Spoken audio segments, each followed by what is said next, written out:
So the Blue Jays, they start off the 9-game homestand on a winning note, taking down the Detroit Tigers 3-2 at Rogers Center. And guys, I understand. People are going to be in the comments saying, "Oh yeah, you beat the Tigers." Well, yeah, so everybody can.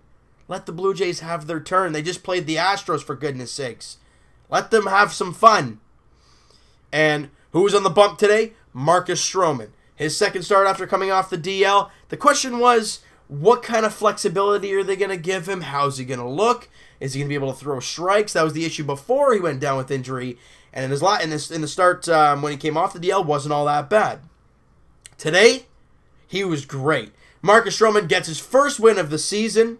Goes 7 innings, giving up 5 hits, 2 runs, 4 strikeouts. Does not walk a batter. He was great. His ERA dropped 60 points for this game. Coming into the game, 6.80. Drops to 6.20 after the ball game today. And let's break this puppy down now, all right? And the counterpart for the Detroit Tigers, former Blue Jay, Francisco Liriano, and he was pretty good until when he hit that rough patch, though. He hit that big rough patch there in the 4th inning. We'll get to that in a little bit. Kind of both teams trading zeros, though, in the first few innings. Top of the 3rd, ground ball to Solarte. It kicks up on him a little bit, and I think it hit him in the palm or something like that, and it kicks up. But he's able to corral it, fires onto first. I think it was Jacoby Jones who was running, and he must have been booking it right out of the box because he beat the throw, and that's a play you want back if you're Solarte. You want to make that play, get the first out of the inning. Well, that doesn't happen. And then Jose Iglesias, a great guy with the bat, full count on him. I think, what's his name? I just said his name. Jacoby Jones is off and running. And what is a hit and run supposed to do? It's supposed to open up a hole and you slap it through the hole. That's exactly what Jose Iglesias did. Runners in the corners with, I think it was nobody out. And they're playing concede the run, obviously, because it's so early in the game. And they get Dixon Machado to ground into the double play. Run comes in to score. That's where you're like, Solarte, you make that play, buddy. It's a totally different thing. Because that hit by Iglesias is probably a ground out. And then the double play, it's probably just another ground out. But instead, it's a run, and you're down 1-0. That's what hurts the most. Now, let's go to the 4th inning, where Francisco Liriano turns into Francisco Liriano. Now, he gets Solarte, Solarte hits an infield single. Then Morales, I don't know how the heck he got to this pitch. He was batting right-handed. The pitch is out of the zone, almost in the other batter's box, and he puts I wouldn't say barrel to baseball, but it was more or less the end of the bat, and dumps it into right field. It was fantastic. Problem, Solarte, with nobody out, is trying to turn, this into he's trying to get all the way to third, bottom line. And Nick Castellanos throws him out. You never want the first out at third base. Because it deflates your team. Instead of having first and second, nobody out, now you got a guy at first with 1 out. They didn't need to do it? Not really.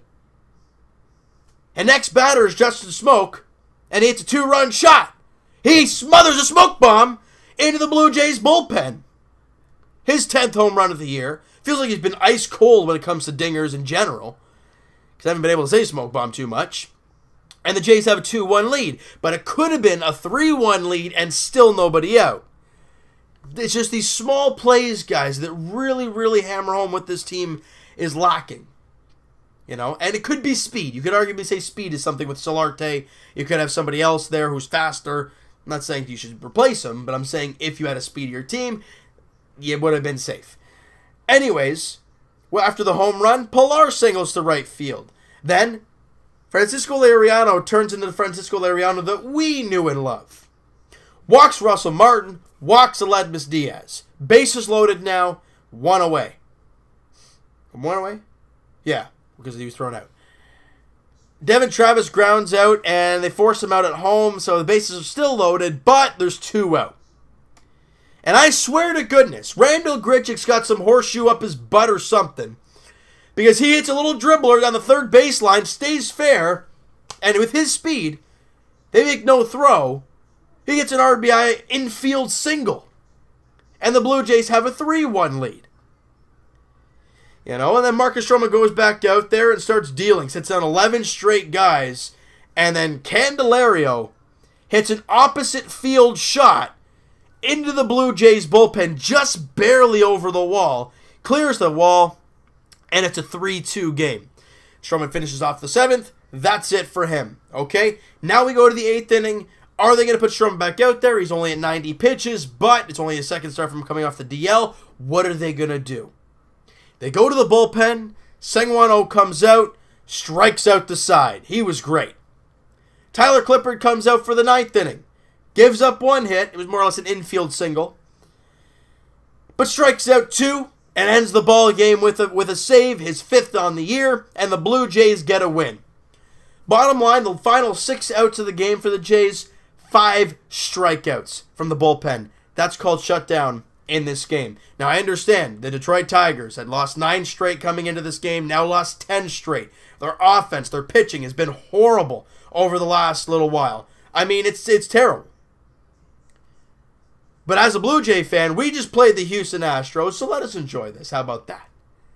Because we like it. It's Canada Day weekend. We're playing a team we should beat, record-wise. And you get a win on a Friday night at home to start off a long weekend. You couldn't get any better than that, eh? Whether the Jays are dead last in the standings or they're fighting for a divisional spot, which they're not, I don't care. It's Canada Day weekend, people. Let's see some good baseball, have some fun, and get some wins, all right? So Game 2 goes tomorrow. Former Blue Jay once again. Matt Boyd on the mound for the Detroit Tigers, facing Sam Gaviglio on the mound for the Blue Jays. 107 first pitch there at Rogers Center, all right? I am very proud of these guys. They did their job. They did a great job. Grichuk stays hot. He was 2 for 4. Everybody else was really 1 for, except for Diaz and Travis. But just a great job. Randall Grichuk's average is now 211, guys. I mean, oh my goodness. This guy was hitting under 100 when he went on the DL. When he's come back, he's been tearing the ball up. I mean, I'm really, really happy with what he's doing for this team. He's hitting the ball, for the most part, hard. Ball went to the fence. I think his second hit of the game was a rocket. It was a great hit. He's hitting the ball hard. He's squaring things up. That's what you got to do. Now, you're going to hit a slump once in a while, but it's how you get out of it. Do you stay in that slump for a long time, or do you have a slump for a few games, 2 or 3 games, and then come right back? That's what we got to see from Randall Grichuk, see if he can be more consistent with that stuff. But he's been consistently good since he's come off the DL. I love it. All right, so you know what, guys? That is going to do it for this one. You guys enjoyed this video, and you guys enjoyed the ending of today's game. Hit that like button. I do appreciate that. Hit the subscribe button if you guys have not already. Comment down below, guys, what'd you think of the game? And hey, the Jays are 1-0 without Steve Pearce. There you go. All right, I want to hear what you guys have to say about this game. Any positives, negatives, all that great stuff. And we'll talk to you guys Tuesday podcast edition. Link is in the description for the podcast channel and for the podcast itself on iTunes, guys. Twitter down below. Follow up. Send me a DM. Do all that great stuff. And I will talk to you guys tomorrow. 6 o'clock? 6:30? In there somewhere, because I got work, but I'll be able to do it right when I get home. All right, as the Blue Jays to look for at least the split against the Detroit Tigers with the 4-game set. Obviously, you look for a Game 2 victory and winning 2 straight games. That'll be great. Matt Boyd, Sam Gaviglio. I'm hoping for an open dome, baby. 107 first pitch at Rogers Center. The Jays look for 2 straight. I love it. We'll talk to you guys then.